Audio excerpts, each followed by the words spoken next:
not forgotten. Take one. Marking.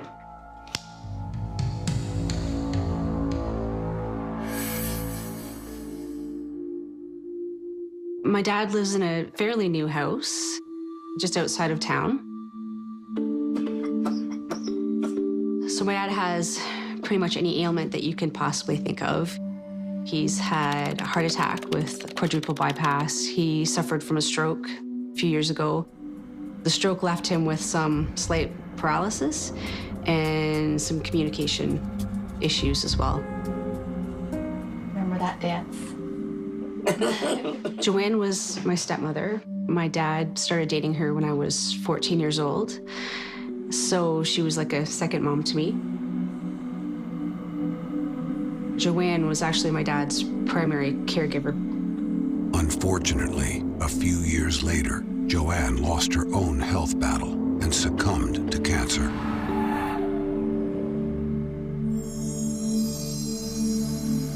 After Joanne had passed, I was definitely worried about his health. Hey, Dad. Got you some food. He would sink into a bit of a depression, so he wasn't sleeping as well at night.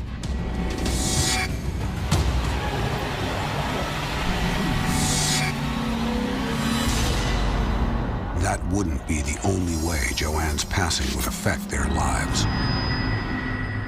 At that point, it had been about 2 months after Joanne had passed when he'd start complaining about not sleeping at night.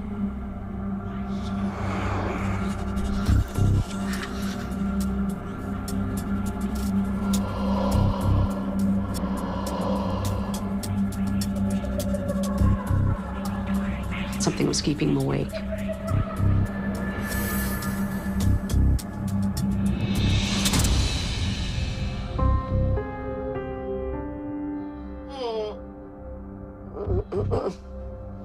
I asked him where the noise was coming from, and he was very frustrated, and he was saying things like, I don't know how, I can't tell you. He knew in his mind what it was, but he couldn't get it out to me what was waking him up at night.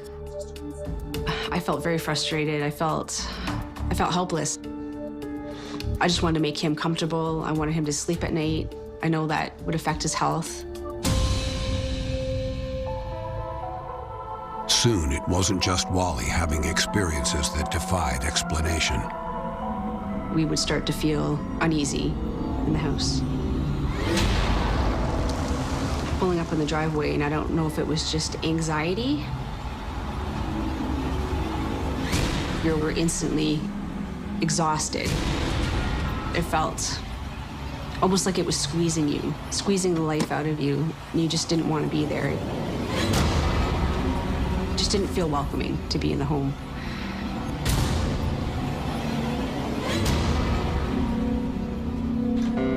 With her father's condition deteriorating, Angela hired personal support workers to care for him.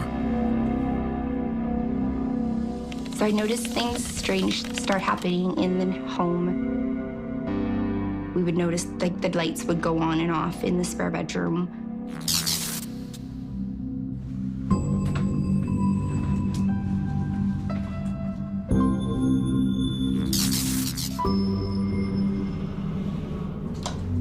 We would close the spare room door, and it would open and close by itself.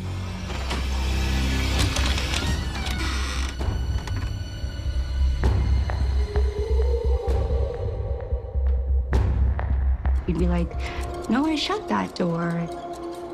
So then you'd shut the door again.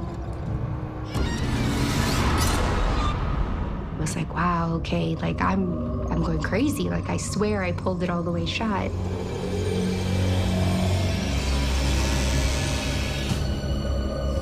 I'm not quite sure why the activity would be focused in the closet. Maybe because there was still some of Joanne's belongings in there. It was like she still lived there. The activity affected Wally a lot. His blood sugar shot up really high. He started to get infections And then his sleep was horrible. He wasn't sleeping at night. It was making him sick. It was scary. It almost makes you not want to go to work. But then it also puts you into protector mode because you want to be there to protect him in case something else was to happen. A chance encounter revealed what was tormenting Wally at night. My sister spent the night. She lives out of town, so she spent the night in the spare room. She was watching my dad on the monitor, and she could see almost like a shape sort of moving around the room. The shape sort of moved over top of my dad. It was pushing Dad down.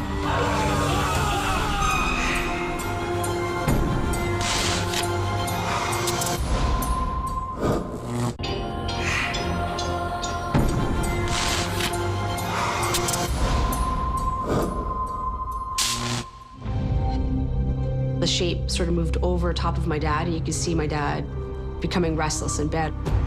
It was pushing Dad down, holding him there. He called out to her. She ran in and jumped on the bed with him.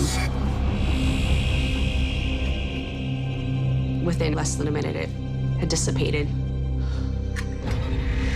And my dad was really scared.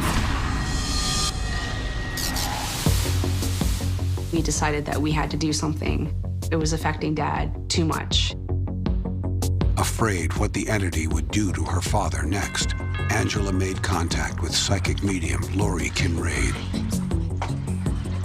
When she contacted me, I could tell there was a lot of stress. Obviously, her father, his health was declining because of the activity. It was having huge effects on his health. During the cleansing, we decided it was best for my dad to leave the house. Right away, the crew came in and they were all saying, whoa, this is heavy. It was like walking into a wall. The energy was so heavy, so dark. There was definitely danger.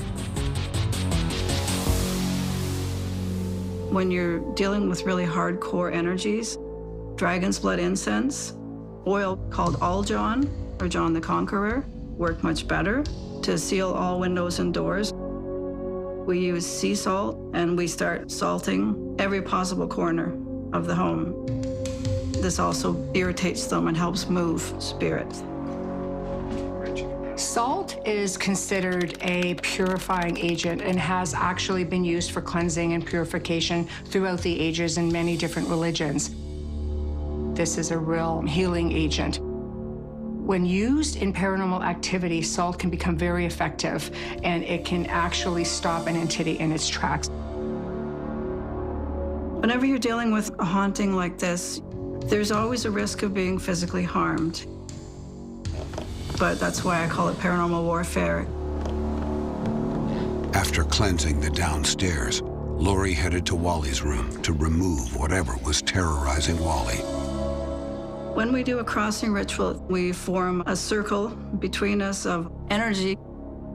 Our Father, We call in our guides, our protectors, our spirit helpers. who art in heaven, Who art in heaven, hallowed be thy name. Visualizing a white light to take any earthbound spirits, any souls that need to be crossed. Our Father, who art in heaven, hallowed be thy name. The entity tormenting the family finally appeared. She was so angry. Her teeth were quite ferocious, growling and squealing. She really did not want to leave. She tried to appear demonic, but I knew she was a living soul at one point. She was determined not to go.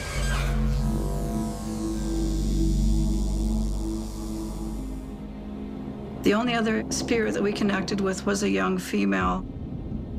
I believe she was simply there to help. She was trying to convince this other spirit to cross. But she did not want to leave. go. Go to the little girl.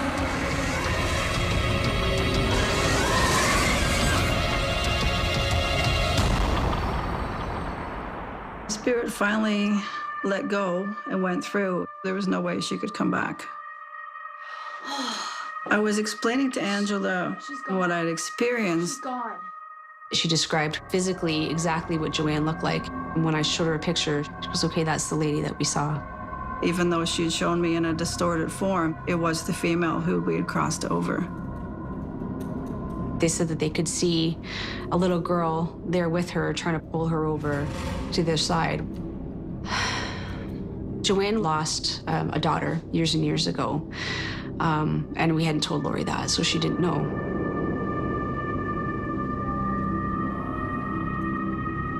I honestly believe that Joanne, on some level, she was trying to hurry her husband on to joining her, and in effect, she was almost killing him. After we were finished, we advised Angela that it might be best to finish removing Joanne's possessions and her ashes from the house. Even though we'd crossed her over, there can still be imprint, residual energy on those belongings. It was better to just remove them. So when my dad returned after the cleansing, right away he noticed. He said, "Is it gone?" And we said, "Yeah, it's gone." And right away he started crying. When my dad cried, of course, I cried too. Made me feel like, you know, we'd fixed it for him. It's okay. We all cried, actually, because it was just that emotionally draining on everybody. Just knowing that she had moved on. It was nice to be reassured. We weren't crazy. Since the cleansing, my dad's health has dramatically improved. He's not waking up all night long. The house was lighter, felt like he could breathe easier. It was fresh, and it was home. They definitely made a huge change in his life.